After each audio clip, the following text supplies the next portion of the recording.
2025년 12월 초 한국 예능판이 잠깐 숨을 멈췄습니다. 한 코미디언의 이름이 뉴스 헤드라인의 중심에 걸렸기 때문이죠. 사람들이 입에 올린 단어는 유난히 기묘했습니다. 주사 이모. 그 말이 붙는 순간 이야기는 단순한 건강관리나 사생활의 영역을 넘어 불법 의료 의혹이라는 더 거칠고 차가운 장으로 넘어갑니다. 그리고 결정적인 한 문장이 대중의 신경을 건드렸습니다. 의료인인 줄 알았다. 혹은 면허가 있는 의사에게 받은 거라 문제없다. 는 취지의 해명. 그 해명은 불씨를 꺼야 하는 물처럼 보였지만 이상하게도 더 많은 사람들의 분노를 끌어올리는 기름이 되었습니다. 오늘 우리가 풀어볼 큰 미스터리는 이것입니다. 정말 사람들을 화나게 만든 건 주사였을까요? 아니면 그 주사를 둘러싼 이 업계의 습관과 구조였을까요? 박나래? 그 이름이 가진 이미지는 오래도록 선명했습니다. 예능에서 그녀는 늘 잘 버티는 사람이었습니다. 웃기기 위해 자신을 던지고 분위기를 살리기 위해 먼저 망가지고 누군가가 어색해할 틈을 주지 않으려 말과 몸을 더 크게 흔드는 사람.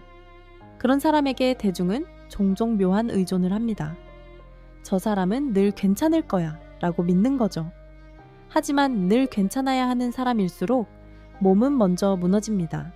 스케줄 이동, 밤샘 촬영, 웃음 뒤에 남는 피로, 그리고 그 피로를 빠르게 지우는 시장이 있습니다. 수액, 링거, 영양주사. 요즘은 동네 병원에서도 흔히 보이는 단어들이죠. 문제는 그 단어들이 어디에서, 누가, 어떤 방식으로 붙었느냐입니다. 보도에 따르면 논란의 시작은 연예 매체의 취재에서 비롯됐습니다.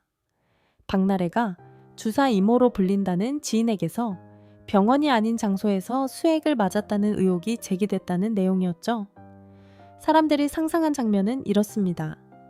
밤늦은 오피스텔 혹은 조용한 집 안, 흰 조명 아래서 수액백이 천천히 흔들리고 바늘이 피부를 뚫는 순간 누군가는 한숨처럼 말했을지도 모릅니다.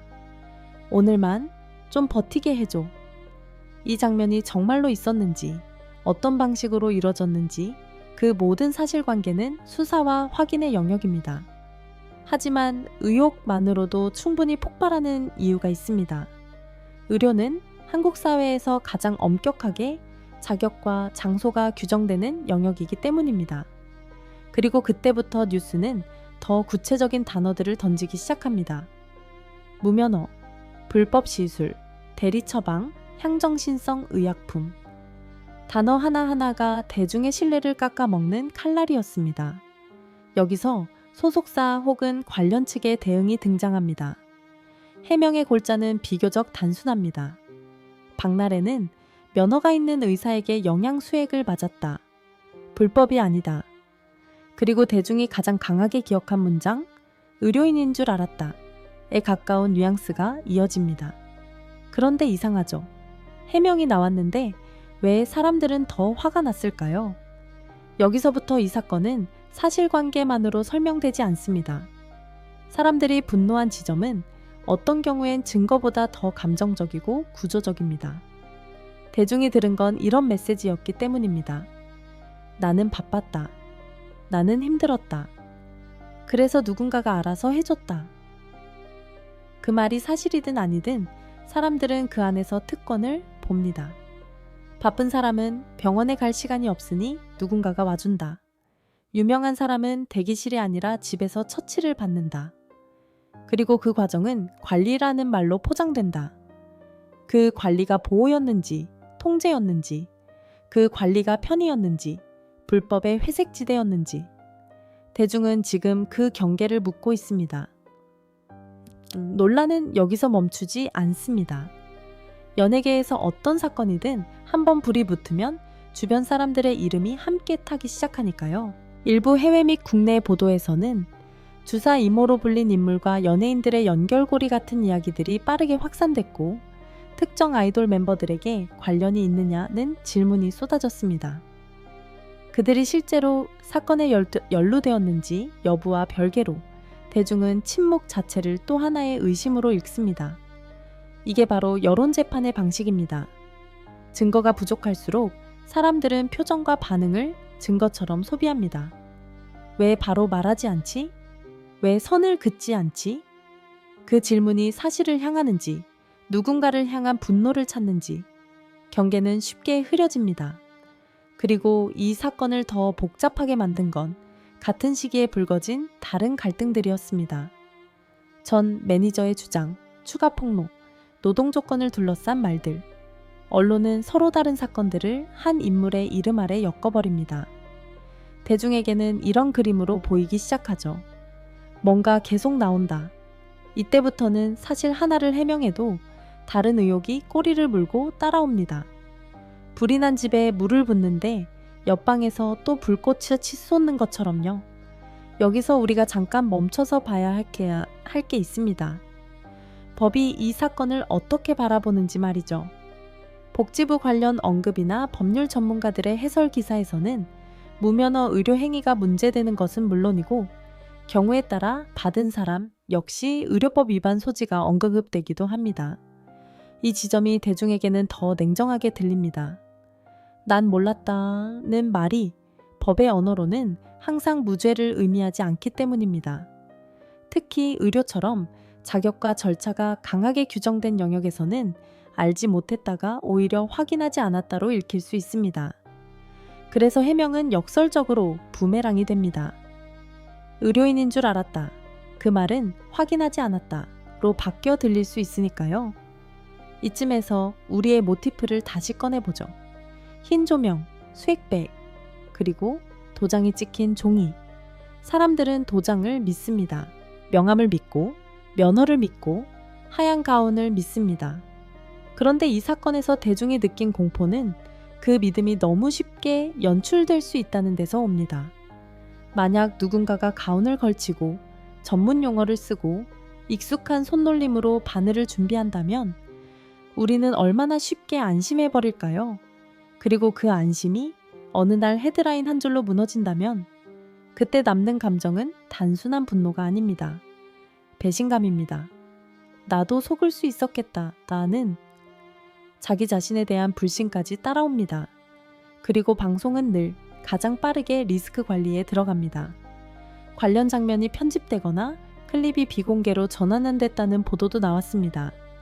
그것이 사실을 인정했다는 뜻은 아닙니다. 다만 방송이 가진 본능이죠. 논란이 커질 때 화면은 조용히 지워집니다. 지워진 화면은 때로 사람들의 상상력을 더 키웁니다. 왜 지웠지? 뭐가 더 있나? 이때부터는 편집이 증거처럼 취급되는 순간이 옵니다. 이제 큰 미스터리로 돌아갑니다. 대체 왜 의료인인 줄 알았다는 말이 이렇게 치명적이었을까요? 그건 어쩌면 우리가 이 문장을 사람의 말로만 듣지 않았기 때문입니다. 우리는 그 문장 안에서 산업의 문법을 들었습니다. 연예계에서 많은 것들은 알아서 돌아갑니다. 스케줄은 누군가가 짜고, 이동은 누군가가 해결하고, 식사는 누군가가 준비하고, 감정까지도 누군가가 관리합니다. 그리고 그 알아서의 영역이 어느 순간 의료까지 넘어오면 사회는 불안해집니다. 왜냐하면 의료는 알아서 해주는 서비스가 아니라 절차로 증명되는 시스템이어야 하니까요. 여기서 충돌이 생깁니다. 연예산업의 편의가 사회의 안전규칙과 부딪힙니다. 그래서 사람들은 박나래 개인에게만 화를 내는 것처럼 보이지만 사실은 구조에 화를 내고 있는지도 모릅니다. 왜 저 사람만 가능한가? 왜 저렇게까지 해야 살아남는가? 우리는 어디까지 소비하고 있는가? 물론 이 이야기의 중심에는 한 사람이 있습니다. 한 사람이 받고 있는 압박과 눈앞에서 무너지는 평판. 우리는 종종 유명인을 강한 사람으로 착각합니다. 하지만 유명인은 대개 더 많이 흔들리는 사람입니다. 왜냐하면 흔들리는 순간이 모두에게 보이기 때문입니다.